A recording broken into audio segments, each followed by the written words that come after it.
Hi guys, welcome to Nikta vlogs. ఈరోజు మన ఛానల్లో మీ అందరి కోసం ఇంట్లోనే ఫ్లోర్ క్లీనర్ అనేది ఎలా ప్రిపేర్ చేసుకోవాలో చూపించబోతున్నాను. సో జనరల్గా మనకి మార్కెట్లో లైజాల్ లాంటి ఫ్లోర్ క్లీనర్స్ దొరుకుతుంటాయి. అవి అందరూ కొనలేరు, పైగా అవి కెమికల్స్తో కూడుకున్నవి కదా. కాబట్టి దాని వాడకం అనేది కొంచెం తగ్గించుకుంటే మంచిది, ముఖ్యంగా పిల్లలు ఉన్న ఇళ్లలో అయితే. సో ఈరోజు ఆ లైజాల్ అటువంటి ఫ్లోర్ క్లీనర్స్ కన్నా 100% ఎక్సలెంట్ రిజల్ట్ ఇచ్చే ఫ్లోర్ క్లీనర్ని అయితే మనం తయారు చేసుకుందాం. అది కూడా మన కిచెన్లో ఉన్నటువంటి పదార్థాలతో మాత్రమే. కేవలం ఒక 10 రూపాయలు ఖర్చు పెట్టి ఈ ఫ్లోర్ క్లీనర్ని అయితే తయారు చేసుకోబోతున్నాం. ఆల్రెడీ నేను చేసేసి బాటిల్లో కూడా స్టోర్ చేశాను, చూస్తున్నారు కదండి. సో నేను తయారు చేసిన ఈ ఫ్లోర్ క్లీనర్ 1 లీటర్ అండి. సో ఇల్లు పెద్దది అయితే ఎంత వాడుకుంటున్నారో, ఎన్నిసార్లు మాప్ వేసుకుంటారో దాన్ని బట్టి మీరు ఇన్స్టెంట్గా 15 రోజులకు ఒకసారి, నెలకు ఒకసారి ఇలా 10 రూపాయలు ఖర్చు పెట్టి ఫ్లోర్ క్లీనర్ని అయితే తయారు చేసుకోవచ్చు. సో ఈరోజు నేను చూపించబోయే ఈ ఫ్లోర్ క్లీనర్ మీకు నచ్చినట్లయితే లైక్ చేయండి, షేర్ చేయండి. అలానే మన ఛానల్ని ఫస్ట్ టైం చూస్తున్నట్లయితే సబ్స్క్రైబ్ చేసుకోండి. ఇప్పుడైతే వీడియోలోకి వెళ్ళిపోదాం. వీడియోని అయితే అస్సలు స్కిప్ చేయకండి, చాలా యూస్ఫుల్ వీడియో. ముందుగా వచ్చి ఫ్లోర్ క్లీనర్కి కావాల్సిన మొట్టమొదటి ఇంగ్రీడియంట్, ఇది అందరికీ తెలిసిన వస్తువే, చూస్తున్నారు కదా. ఇది పటిక, అలానే కొంతమంది స్పటిక అంటారండి. అలానే దీన్ని ఇంగ్లీష్లో అయితే ఆలం అంటారండి. దాంతోపాటు సైంటిఫిక్ నేమ్ వచ్చేసి అల్యూమినియం సల్ఫేట్ అంటారండి. సో ఈ పటికతోనే ఈరోజు మనం ఈ ఫ్లోర్ క్లీనర్ని తయారు చేసుకోబోతున్నాం. నా చేతిలో ఉన్నదైతే ఒక 400 గ్రామ్స్ దాకా అయితే ఉంటుందండి. ఇదంతా నేను యూజ్ చేయట్లేదు. ఇందులో ఒక 25 to 30 గ్రామ్స్ వరకు అయితే తీసుకుంటున్నాను. దానికోసమని కొంచెం అయితే పగలగొట్టుకుంటున్నాను. ఇదైతే ఒక 25 to 30 గ్రామ్స్ దాకా ఈజీగా ఉంటుందండి. సో ఇక ఈ పీస్ అనేది నేను తీసుకున్నాను. ఈ పటిక వల్ల బెనిఫిట్స్ ఏంటంటే, ఫస్ట్ ఆఫ్ ఆల్ ఇది మురికిని అబ్జర్వ్ చేసుకునే శక్తి ఉంటుంది. వాటర్లో వేయగానే మురికి ఏదైతే ఉంటుందో దాన్ని ఇది పీల్చుకుంటుంది. సో అందుకనే మనం ఈ ఫ్లోర్ క్లీనర్లో ఫస్ట్ ఇంగ్రీడియంట్గా పటికని వాడుతున్నాం. ఈ పటికని పాతకాలంలో అయితే వర్షం నీరు వచ్చినప్పుడు వాటిని ఫిల్టర్ చేసుకోవడానికి, నీరు బురదగా ఉన్నా కూడా మట్టిని క్లియర్ చేయడానికి పటికని ఎక్కువగా యూజ్ చేస్తారండి. అంతేకాకుండా ఇంటి ముందు గుమ్మానికి దిష్టి కట్టుకోవడానికి కూడా యూజ్ చేస్తారు. అంత పవర్ఫుల్ ఇంగ్రీడియంట్ అండి ఇది. సో ఈ పటిక ఏంటంటే డైరెక్ట్గా కరగదు, కాబట్టి దీన్ని ఫస్ట్ మనం ఇలా పొడిలాగా అయితే చేసుకోవాలి. నేను గుండ్రాయిని తీసుకొని ఇలా దంచుకొని పొడిలా చేసుకున్నాను, చూసారా. ఇలా ఫైన్ పౌడర్ లాగా రావాల్సిన అవసరం కూడా లేదండి, కొంచెం పలుకులుగా ఉన్నా పర్లేదు. సో ఇలాగైతే పొడిలాగా చేసుకొని నేనైతే దీన్ని పక్కన పెట్టుకుంటున్నాను. నెక్స్ట్ మిగతా తయారీ విధానం అనేది చూద్దాం. నెక్స్ట్ ఇప్పుడు ఒక గిన్నెని తీసుకోవాలి, వెడల్పాటి గిన్నె అండి. కొంచెం లోతు ఉన్న గిన్నె అయితే తీసుకోండి. అందులోకి 1 లీటర్ వాటర్ని పోసుకోవాలి. నేనైతే 1 లీటర్ని ప్రిపేర్ చేస్తున్నాను. సో ఈ లీటర్ వాటర్ని పోసుకున్న తర్వాత ఇందులోకి మనం ఇందాక దంచి పెట్టుకున్న పటిక పౌడర్ ఉంది కదండి, ఆ పౌడర్ మొత్తం వేసుకోండి.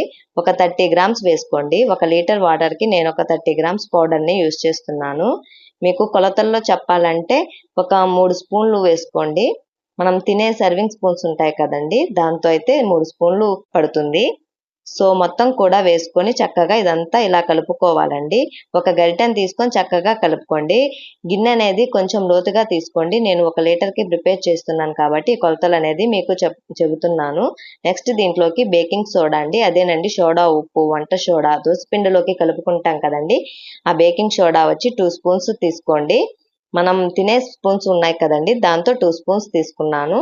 చూస్తున్నారా, మనం బేకింగ్ సోడాని పటిక కలిపిన వాటర్లో వేయగానే ఎంత నురగనేది చక్కగా వస్తుందో, ఇలా రావాలన్నమాట మనకి. సోడా ఉప్పును కూడా వేసి మొత్తం కలిసేలాగా లీటర్ వాటర్లో కలుపుకోవాలి. ఫస్ట్ వచ్చేసి పటిక వేసాం, అది మనకి క్లీనింగ్కి బాగా యూస్ అవుతుంది. సో మీ అందరికీ తెలిసిందే, అది కెమికల్ ఏమి కాదు కాబట్టి బేకింగ్ సోడా కూడా వేసాం. రెండు చక్కగా కరిగిపోవాలండి నీళ్ళల్లో, చూస్తున్నారు కదా. ఇలా చక్కగా కలిసిపోవాలి, అది కరిగేంత వరకు ఇలా కలుపుకోవాలండి. చూడండి, ఇలా మొత్తం కరిగిపోవాలండి, మీకు ఎక్కువగా కూడా కనిపించకుండా కలిసిపోవాలి. నెక్స్ట్ ఇందులోకి వెనిగర్ని వేసుకోవాలండి. అదేనండి ఇంట్లో వాడుకుంటాం కదా వైట్ వెనిగర్, అది తీసుకోవాలి. ఇది వంటల్లో కూడా యూజ్ చేస్తూ ఉంటారు.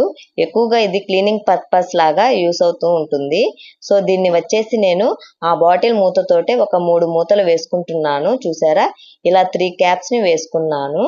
ఈ వెనిగర్ ఉంది కదండి, అది వేయగానే బేకింగ్ సోడా అనేది పొంగుతుందండి. అందుకే కొంచెం లోతుగా ఉండే గిన్నెను తీసుకోవాలని చెప్పాను. నెక్స్ట్ ఇప్పుడు ఈ వెనిగర్ని కూడా వేసుకున్నాం కదా, వేసిన తర్వాత చక్కగా ఇలా కలుపుకోవాలి. ఇక్కడ మనం వేసినవన్నీ మంచి క్లీనింగ్ ఏజెంట్స్ లాగా పనిచేస్తాయండి. బేకింగ్ సోడా కానీ, పటిక కానీ, అలానే వెనిగర్ కానీ. అందుకే చెప్పాను కిచెన్లో దొరికే వస్తువులతోనే ఫ్లోర్ క్లీనర్ అనేది ప్రిపేర్ చేసుకోబోతున్నామని. అండ్ నెక్స్ట్ ఇప్పుడు వచ్చి మనం ఒక క్లినిక్ ప్లస్ షాంపూ అనేది తీసుకోవాలండి. ఇలా తీసుకున్నాం కదా, మీరు ఏ షాంపూ అయినా తీసుకోవచ్చు. కాకపోతే క్లినిక్ ప్లస్ అనేది మంచి స్మెల్ వస్తుంది కాబట్టి నేను ఒక క్లినిక్ ప్లస్ షాంపూని తీసుకొని అందులో సగం మాత్రమే వేసుకుంటున్నానండి. ఫుల్ షాంపూ వేయట్లేదు. 1 లీటర్కి ఒక హాఫ్ షాంపూ వేస్తున్నాను. 1 రూపీ షాంపూ ప్యాకెట్లో ఒక హాఫ్ వేసుకుంటే సరిపోతుంది. ఇలా షాంపూ అనేది తీసుకొని ఇలా బౌల్లో వేసుకోండి. ఎందుకంటే షాంపూని మొత్తం 1 లీటర్ వాటర్లో వేసామంటే డిజాల్వ్ అవ్వడానికి టైం పడుతుంది. అందుకని ఇలా ఒక చిన్న బౌల్లోకి వేసుకొని అదే లిక్విడ్ని కొంచెం ఆ బౌల్లోకి పోసుకొని చక్కగా కలుపుకొని షాంపూ అంతా కలిసిపోయేలాగా కలుపుకోవాలి. తర్వాత ఈ మిశ్రమాన్ని మనం ప్రిపేర్ చేసుకున్న లిక్విడ్లో పోసుకోవాలండి. డైరెక్ట్గా షాంపూని 1 లీటర్ లిక్విడ్లో వేసామంటే లోపల ఇది కరుగుతుందో లేదో తెలియదు కాబట్టి ఇలా ఒక బౌల్లోకి వేసుకొని బాగా కరిగేలాగా కలుపుకోవాలండి. ఇలా డైల్యూట్ చేసుకొని ఆ లిక్విడ్లో కలుపుకోవాలి. దీంట్లోనే మీ దగ్గర కంఫర్ట్ కనుక ఉంటే దాన్నైనా సరే ఒక 2 స్పూన్స్ దాకా అయితే యాడ్ చేసుకోవచ్చు. నేను కంఫర్ట్ అనేది యూజ్ చేయట్లేదండి. ఓన్లీ క్లినిక్ ప్లస్ షాంపూవే మంచి స్మెల్ వస్తుంది కాబట్టి దాన్నే తీసుకొని మొత్తం పోసుకున్నాను 1 లీటర్ వాటర్లో. ఇకైతే మొత్తం బాగా చక్కగా కరిగిపోయేలాగా కలుపుకోవాలి. చూస్తున్నారా, ఇలా బాగా కలుపుకోవాలి.